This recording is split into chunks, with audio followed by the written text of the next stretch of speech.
بہت سے لوگ محنت کرتے ہیں اور نہیں پہنچ پاتے. بہت سے عقل والے ہیں، عقل استعمال کرتے ہیں اور نہیں پہنچ پاتے. تو سب سے بڑی بات یہ ہے، جو آسمانوں پہ لکھ دیا گیا ہے وہ تو ملنا ہی ملنا، لیکن جو نصیب آسمانوں پہ لکھا گیا ہے ہم اس کو جاننے کے مکلف ہی نہیں. میری زندگی میں کتنی لمٹ لکھی ہوئی ہے یہ آسمان پہ ڈن ہے، لیکن میں جب تک کہ انیشیٹیوز نہیں لوں گا تب تک میں جب تک فیصلے نہیں کروں گا مجھے اپنا نصیب پتہ نہیں چلے گا. اس لیے نصیب جاننے کے لیے فیصلے کرنا لازم. بغیر فیصلوں کے نصیب جو ہے نا وہ بھی ایک نصیب ہے آپ کا. تو آپ فیصلہ کریں گے اپنے نصیب کا، لیکن پتہ آپ کو کرنے کے بعد پتہ چلے گا کہ کتنا تھا.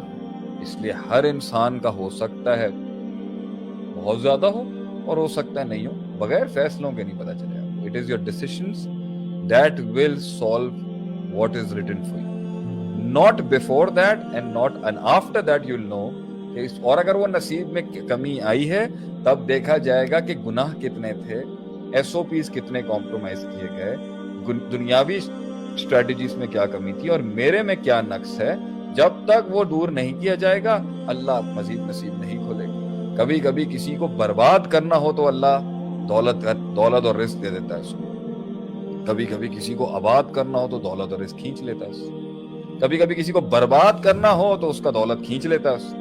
اور کبھی کبھی کسی کو برباد کرنا ہو تو اس کو دولت اس سے زیادہ دے دیتا ہے، کبھی کم کر دیتا ہے. یہ تو سبجیکٹیو ہے. اس لیے ایک کرائٹیریا جاننے کا ہے کہ یہ نصیب من جانب اللہ ہے یا نہیں، کیا اس نے آپ کو اللہ کے قریب کیا ہے. یہ کرائٹیریا ہے. اگر تو وہ دولت آپ کو اللہ کے قریب لائی تو نعمت ہے، اگر دور لے گئی تو زحمت ہے. اگر وہ دولت کا چھننا اور رزق کا چھننا آپ کو اللہ کے قریب لایا تو نعمت ہے، اور اگر دور کر گیا تو زحمت ہے. فیصلہ فیصلوں کے بعد کیا جائے.